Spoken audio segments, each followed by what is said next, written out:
राधे राधे। जय श्री कृष्णा। बाके बिहारी लाल की जय। भक्तों, जब हम अपने आप को बाके बिहारी जी के सामने अर्पित कर देते हैं तो बाके बिहारी जी भी हमें कभी अकेला नहीं छोड़ते। आज की लीला कथा सुनने के बाद आपकी आंखों से आंसू नहीं रुकेंगे। चलिए सुनाते हैं आज की दिल छू लेने वाली सत्य घटना, जो हमारे साथ शेयर की है बरेली की रहने वाली साधना यादव जी ने। साधना जी की शादी छोटी उम्र में ही हो गई थी। उनकी शादी के 5 साल बाद ही उनके हस्बैंड की मृत्यु हो गई थी। उनका एक बेटा है जिसका नाम देवांश था। साधना जी अपने पति की मृत्यु के बाद से ही अपने माता पिता के पास मायके में रहती थी, क्योंकि उनके सास ससुर का व्यवहार उनके प्रति अच्छा नहीं था। साधना जी का कोई भाई बहन भी नहीं था। वह अपने माता पिता की एकलौती संतान थी। दूसरी शादी साधना जी ने नहीं की और उनके माता पिता ने भी इस बात के लिए साधना जी पर जोर नहीं दिया। उन्होंने अपना पूरा जीवन प्रभु भक्ति में बिताने का फैसला किया। साधना जी कहती है, हमारे घर में मेरी मम्मी बाके बिहारी जी की पूजा करती थी और मुझे भी जब भी समय मिलता था तो मैं वृंदावन अवश्य जाती थी और बाके बिहारी जी के दर्शन करके मैं वृंदावन में 2-3 दिन बिताकर तब घर वापस आती थी। बचपन से ही हम श्री कृष्ण भगवान के परम भक्त थे। वहाँ से ही मैं श्री लड्डू गोपाल जी का विग्रह लाई थी और बचपन से ही मैं लड्डू गोपाल की सेवा करती आ रही हूँ। जब मैं लड्डू गोपाल जी का विग्रह लेकर आई थी तब मेरी आयु 15 वर्ष की थी। तभी से मैंने इनकी सेवा, आराधना और भक्ति करना शुरू कर दिया था। शादी के बाद मैं इन्हें अपने साथ लेकर ससुराल ही गई थी। कभी भी मैंने लड्डू गोपाल की सेवा करना नहीं छोड़ा। जैसे गोद के बच्चे की सेवा करते हैं, उन्हें प्यार करते हैं, दुलार करते हैं, वैसे ही आराधना जी भी लड्डू गोपाल की सेवा करती है। वह रात को जाग जाग कर यह देखती है कि लड्डू गोपाल को भूख तो नहीं लगी है।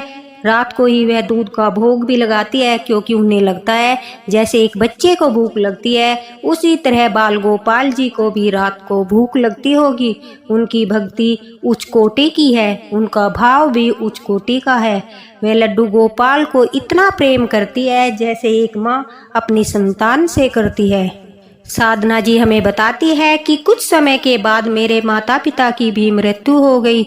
अब इस दुनिया में मेरे बेटे और लड्डू गोपाल के सिवाय कोई नहीं था। मेरे पति की मृत्यु के बाद और मेरे माता पिता की मृत्यु के बाद रिश्तेदारों ने भी हमसे किनारा कर लिया था। बस दिन रात कान्हा जी की सेवा में लगे रहना और अपने बेटे की देखभाल करना, अब मेरे पास यही काम रह गया था। मेरे माता पिता की मैं एकलौती संतान थी, तो इस वजह से कुछ धन वह मेरे लिए छोड़ कर गए थे। मेरे माता पिता की मार्केट में 1-2 दुकानें थी जिनसे हमें महीने का 10-15 हजार रुपये मिल जाता है। उसी से हम अपना गुजारा कर रहे हैं। हमारा समय अच्छे से बीत रहा था, सब कुछ अच्छे से चल रहा था। दिन भर प्रभु भक्ति में लीन रहना और बाकी घर के काम करना, अपने बेटे की देखभाल करना, इसी तरह हंसी खुशी मेरा जीवन व्यतीत हो रहा था। मेरे प्यारे से लड्डू गोपाल, बाल गोपाल हमेशा मुझे यह एहसास कराते रहते थे जैसे वह हर पल मेरे साथ हो। वह कभी भी मुझे यह अनुभव नहीं होने देते थे कि मैं इस संसार में अकेली हूँ। भक्तों, आपने यह तो काफी बार सुना होगा कि भक्त के वश में है भगवान। जब भक्त इतना प्रेम करता है अपने प्रभु से तो भला भगवान कैसे अपने भक्त की रक्षा नहीं करेंगे। साधना जी कहती है कि अचानक से मेरी जिंदगी में एक इतना बड़ा तूफान आता है जिसे सुनकर आप भी चौंक जाएंगे। उस घटना ने मुझे इतना डरा दिया था कि मैं आप लोगों को बता भी नहीं सकती। साधना जी कहती है कि इस दुनिया में मेरे बेटे के सिवा मेरा कोई नहीं था। लड्डू गोपाल और मेरे बेटे के सहारे ही मैं अपनी जिंदगी बिता रही थी। एक दिन मेरा बेटा अपनी बाइक से कोचिंग जा रहा था और आजकल के बच्चों को तो आप लोग जानते ही है कि वह कितनी स्पीड से बाइक चलाते हैं। देवांश और उसका दोस्त काफी स्पीड से बाइक चला रहे थे। अचानक से उनका बैलेंस बिगड़ जाता है और वह रोड पर जाकर गिर जाते हैं। गिरते ही मेरे बेटे देवांश का सर रोड में लग जाता है उसके पीछे बैठे हुए उसके दोस्त को ज़्यादा चोट नहीं आती, लेकिन देवांश के सर में चोट लगने के कारण वह बेहोश हो जाता है। साधना जी कहती है कि उसी समय मैं अपने लड्डू गोपाल की भक्ति में लीन उनकी पूजा आरती कर रही थी। अचानक से मेरे हाथ से दिया गिर जाता है। मेरे लड्डू गोपाल मानो मुझे संकेत कर रहे थे, लेकिन मुझे तो कुछ भी पता नहीं था। वह मुझे संकेत कर रहे थे कि कुछ बहुत बुरा होने वाला है। मेरे मन में दिया गिरते ही अजीब सी बेचैनी होने लगती है, तो मैं लड्डू गोपाल से कहती हूँ, कहना न जाने आज मेरा मन बेचैन क्यों हो रहा है, आज मेरा मन पूजा में क्यों नहीं लग रहा है। मेरे प्यारे बाल गोपाल, मैंने तो अपना जीवन तुझे अर्पित कर दिया है, अब तू जो करे मुझे मंजूर है, लेकिन कहना मुझ पर एक दया कर देना। कुछ भी संकट हो, कैसी भी परिस्थिति हो, मेरा साथ कभी मत छोड़ना। मैं प्रार्थना कर रही थी कि अचानक से मुझे हॉस्पिटल से कॉल आता है कि आंटी देवांश का एक्सीडेंट हो गया है और वह काफ़ी सीरियस है। यह सुनते ही एक माँ के ऊपर क्या बीतती होगी, यह तो आप सब अच्छे से जानते हो। अब मैं सब कुछ छोड़ छाड़ कर तुरंत हॉस्पिटल पहुंच जाती हूँ। वहाँ पर देवांश का दोस्त जो उसके साथ था, मैं उससे मिलती हूँ। उसे ज़्यादा चोट नहीं आई थी, लेकिन देवांश मेरा बेटा, उसके सर में चोट लगने की वजह से वह काफ़ी सीरियस था। वह बेहोश हो गया था और उसके स्वर में गुम चोट आई थी। मैंने डॉक्टर से पूछा कि मेरा बेटा कैसा है, तो डॉक्टर ने कहा कि जब तक देवांश को होश नहीं आ जाता तब तक हम कुछ नहीं कह सकते। मैं वहीं इमरजेंसी रूम के बाहर बैठकर अपने बाल गोपाल को याद करके रोने लगती हूँ और कहती हूँ, कहना तूने तो भाग्य में जो लिखा है वह होकर ही रहेगा, लेकिन मेरा देवांश के सिवाय इस दुनिया में कोई नहीं है। मेरे बच्चे की रक्षा करना, तू तो पालनहार है रे कहना। जीवन देना और लेना तेरी ही हाथों में है। तेरे होते हुए मैं नहीं घबराऊंगी, लेकिन सचमुच मुझे अंदर से बहुत भय हो रहा था। लेकिन मुझे एक तरफ पूरा विश्वास यह भी था कि मेरे बेटे को कुछ नहीं होगा। हॉस्पिटल में बैठे बैठे मुझे काफ़ी देर हो गई थी, लेकिन मेरे देवांश को होश ही नहीं आ रहा था। तभी मुझे ख्याल आता है कि घर पर मेरे बाल गोपाल, लड्डू गोपाल भी अकेले हैं। सुबह से उन्होंने कुछ भी नहीं खाया, क्योंकि हॉस्पिटल से फ़ोन आते ही मैं उन्हें भोग भी नहीं लगा पाई और मैं हॉस्पिटल आ गई थी। तो मुझे ख्याल आता है कि आज तो बाल गोपाल भी भूखे बैठे हैं। मैं तभी डॉक्टर से कहती हूँ कि डॉक्टर साहब, मैं अभी आती हूँ, तुम थोड़ी देर के लिए देवांश का ध्यान रखना। मैं उनको अपना फ़ोन नंबर देकर घर बाल गोपाल को लेने के लिए आती हूँ। घर आते ही मैं उनके सामने बैठकर रोने लगती हूँ।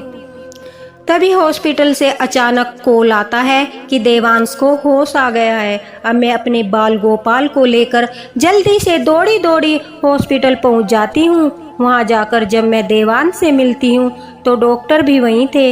वह मुझे कहते हैं कि यह पहला केस है जिसमें पेशेंट को सर में इतनी गहरी चोट होने के बावजूद इतनी जल्दी रिकवरी हो गई और आपके बेटे को होश आ गया।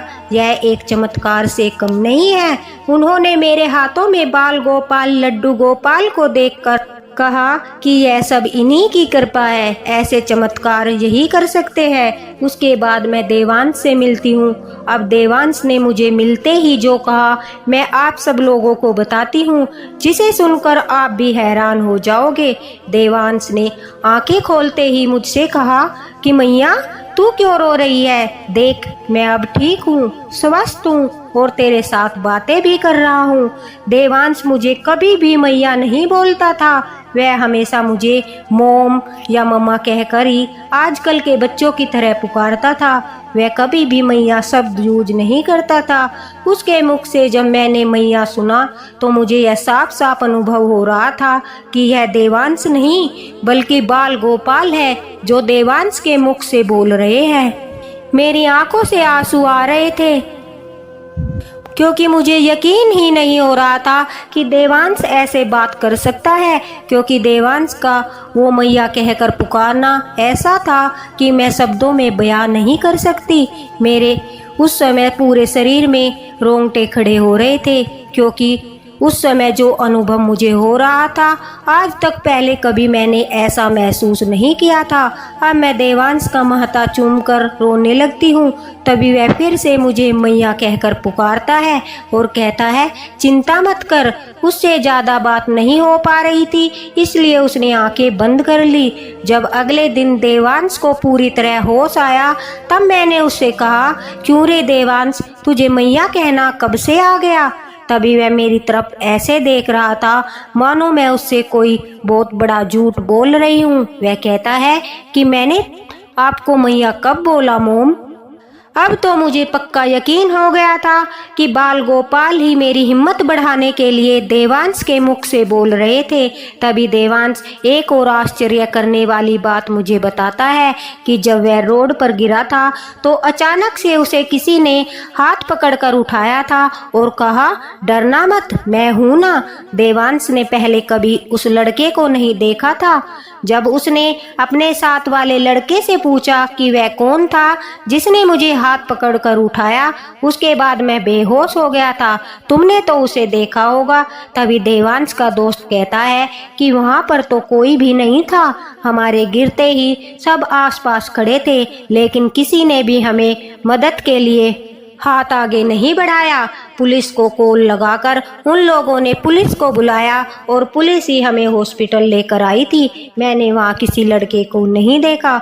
मेरे पैर में तो चोट लगी थी, इस वजह से मैं तुम्हारे पास भी नहीं आ पा रहा था। तभी देवांश कहता है, नहीं नहीं, मैंने उसका हाथ पकड़ा था और उसने मेरा, और काफी देर तक वह मेरा हाथ पकड़े रहा। मैं वो स्पर्श कभी नहीं भूल सकता। मेरी आंखों में आंसू आ गए और मैंने अपने बेटे को से कहा कि वह कोई और नहीं बल्कि हमारे लड्डू गोपाल बाल गोपाल थे, जिन्होंने तेरा हाथ पकड़ा ताकि तू घबरा न जाए। इसलिए उन्होंने तुझसे कहा, मैं हूं ना। कहना, मैं तेरा यह उपकार कैसे भुला पाऊंगी। साधना जी यह कहकर रोने लगती है। साधना जी कहती है कि यह दिव्य चमत्कार जो हमारे साथ हुआ है, उसके बाद से हमें कभी भी यह नहीं लगा कि हम दुनिया में अकेले हैं और न ही कभी हमें डर लगा।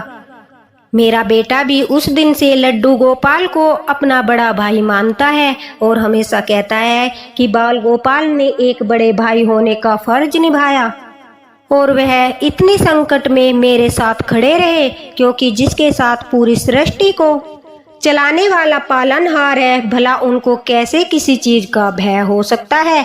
देखा भक्तों, जो सच्चे हृदय से भगवान की भक्ति करते हैं तो भगवान भी हर कदम पर कैसे उनकी रक्षा करते हैं। साधना जी ने जब यह घटना हमें सुनाई तो हमारे पूरे शरीर में मानो बिजली सी दौड़ रही थी कि कैसे साक्षात लड्डू गोपाल ने प्रकट होकर उनके बेटे की रक्षा की। ऐसी ही तो होती है भक्ति की शक्ति। धन्य है साधना जी, जिनको बाल गोपाल ने मैया कहकर पुकारा। ऐसा सौभाग्य मिलना उनके लिए बड़ी ही खुशी की बात है और कठिन परिस्थिति में भी उन्होंने एक बड़े बेटे की तरह अपना कर्तव्य निभाया। उनके साथ हर पल रहे। उन्होंने अपने बेटे होने का फर्ज बखूबी निभाया। मैंने कहा था ना भक्तों, जब हम बाल गोपाल से कोई रिश्ता बनाते हैं, उनसे प्रेम करते हैं और पूरी श्रद्धा भक्ति भाव से उनकी आराधना करते हैं, तो वह भी पूरी ईमानदारी से अपने रिश्ते को निभाते हैं और हर बुरी से बुरी परिस्थिति में भी हमारा साथ देते हैं। बाल गोपाल अपनी ऐसी ऐसी लीलाएं दिखाते हैं जिससे भक्तों के मन में उनके प्रति श्रद्धा विश्वास और भी अधिक बढ़ जाता है। मैं साधना जी का धन्यवाद करना चाहूँगी कि उन्होंने इतनी अद्भुत लड्डू गोपाल की यह लीला हमारे साथ शेयर की है। इसी के साथ भक्तों बोलो श्री राधे राधे, बाके बिहारी लाल की जय। और मैं प्रभु से प्रार्थना करूंगी, जिस तरह उन्होंने साधना जी और उनके बेटे देवांश की रक्षा की, ऐसे ही हर भक्त की रक्षा करे। अपनी दया दृष्टि हर भक्त पर ऐसे ही बनाए रखना। मेरे कहना, बाके बिहारी लाल की जय।